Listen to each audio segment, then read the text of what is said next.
Hello and welcome to a very special midweek episode from Prose.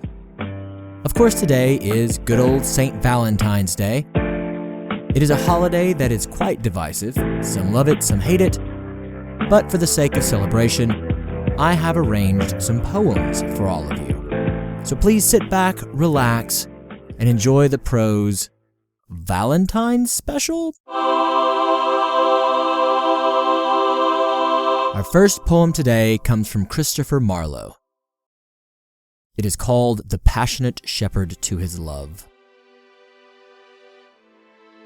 Come live with me and be my love, and we will all the pleasures prove that valleys, groves, hills, and fields, woods, or steepy mountain yields. And we will sit upon the rocks, seeing the shepherds feed their flocks by shallow rivers, to whose falls melodious birds sing madrigals.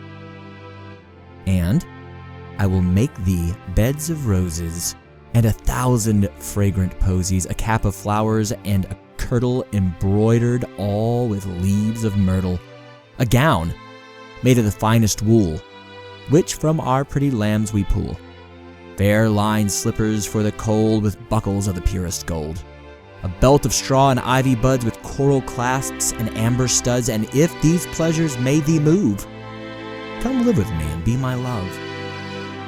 The shepherds' swains shall dance and sing for thy delight each May morning.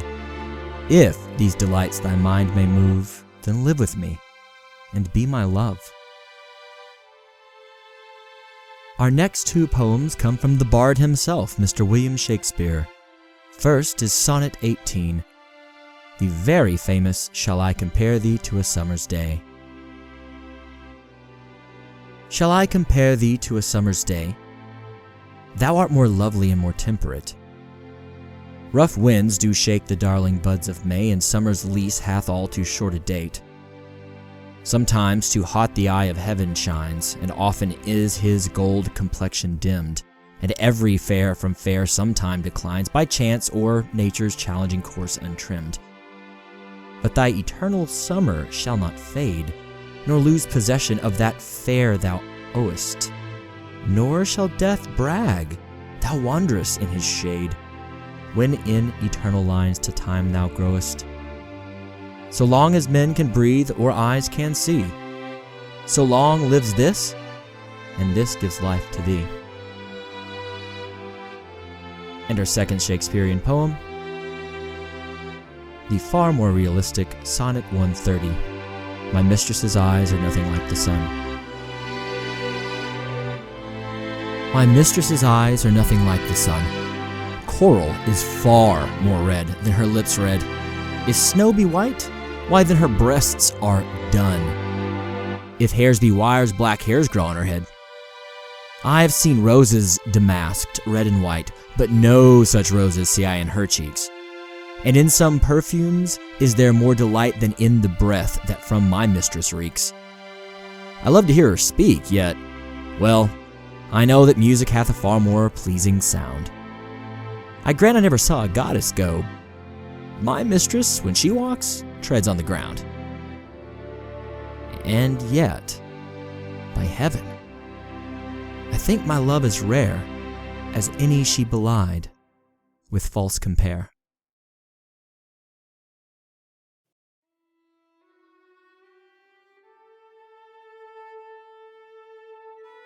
Our next poem is The Definition of Love by Andrew Marvell.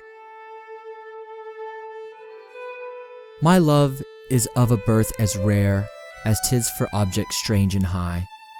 It was begotten by despair upon impossibility. Magnanimous despair alone could show me so divine a thing, where feeble hope could ne'er have flown but vainly flapped its tinsel wing. And yet I quickly might arrive where my extended soul is fixed.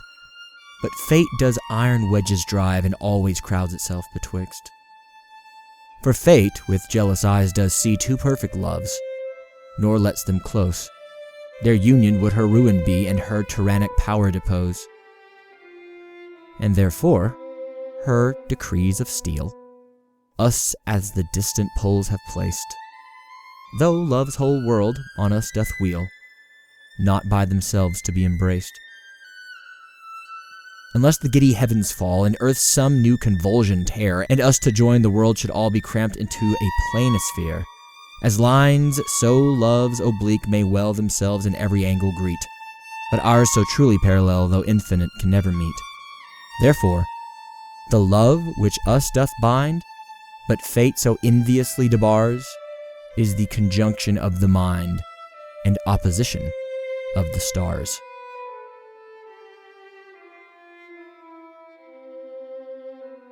The next poem comes from Percy Bysshe Shelley and is titled Love's Philosophy. The fountains mingle with the river and the rivers with the ocean. The winds of heaven mix forever with a sweet emotion. Nothing in the world is single. All things by a law divine in one another's being mingle. Why not I with thine? See the mountains kiss high heaven and the waves clasp one another. No sister flower would be forgiven if it disdained its brother. And the sunlight clasps the earth, and the moonbeams kiss the sea. What is all this sweet work worth, if thou kiss not me?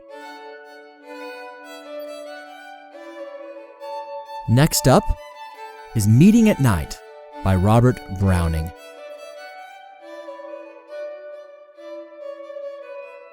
The gray sea and the long black land, and the yellow half-moon large and low, and the startled little waves that leap in fiery ringlets from their sleep, as I gain the cove with pushing prow and quench its speed in the slushy sand.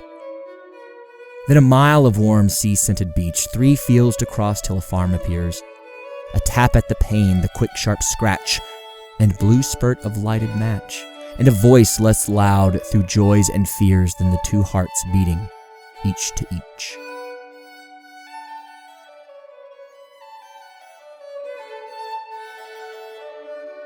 And to finish our Valentine's Day special, I have 3 original poems to share with you today. The first, a villanelle entitled Because You've Cut Our Lives Together Short. Because you've cut our lives together short, the girl I know forever will remain. Your face beyond time's power to distort. So long as eyes can see, I can report the years will pass and life will be inane because you've cut our lives together short. So long as men can breathe, I will consort that though the seasons change, they do in vain. Your face beyond time's power to distort. Our eternal summer shall not contort or fray from wear of days destroyed by rain because you've cut our lives together short. But with no rain, the world lacks its support. Your face won't scorch or crack in awful pain. Your face beyond time's power to distort. And auburn hair won't gray. My mind the sort that knows autumn stays, but not my disdain, because you've cut our lives together short. Your face beyond time's power to distort. The next original poem is entitled Asclepius. Wrathful Zeus hurled the thunderbolt after hearing that a mere man dared to bring forth the spark of life and raise the dead. Such actions are only befitting a god, though the people adored the false deity, despite his punishment. Why must the healer suffer punishment?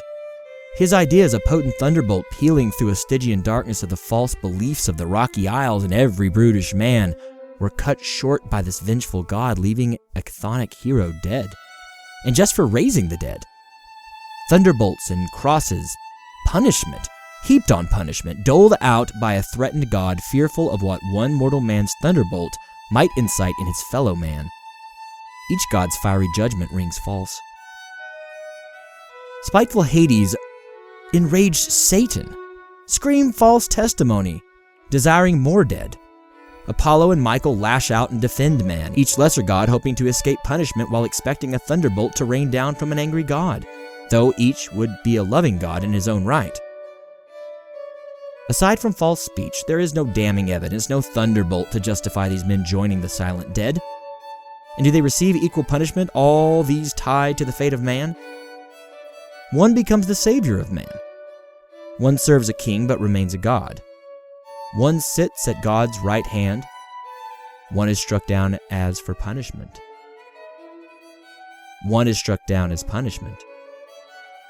The man with the serpent staff is subjected to false logic, forced to join the same dead he strove to revive, a mortal thunderbolt. The mortal savior of man, brought low by a thunderbolt, only honored among the stars by a God who loves the dead and dealing punishment, never admitting his nature is false.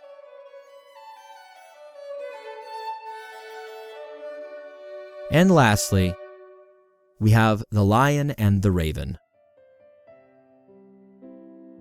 The sleek pitch bird chose to land in the lion's path, deigning to grace him with her presence. She cawed, "Why, lion, do you remain a solitary beast?" "Dear raven," growled the lion, "we two are the same. You ostracized for your beauty and your awesome intellect. Me for my ferocity, for my passion for golden eyes that see too much." At that, the raven saw the truth in his bold words, and two bonded souls came to feel true kinships. Tell came from far and wide of Serendipity's jest, that two beasts as fine as him and she were made so disparate, yet so compatible. I love you. Goodbye. Thank you for joining me this Valentine's Day, whether you're one who celebrates or one who shirks the holiday. Please keep your eyes peeled for more updates from Prose, and we'll be back in 4 days with our regularly scheduled episodes. Happy Valentine's Day. I love you. I love you. Please don't forget me. Goodbye. Take care of yourself. Please don't do that. I forgive you.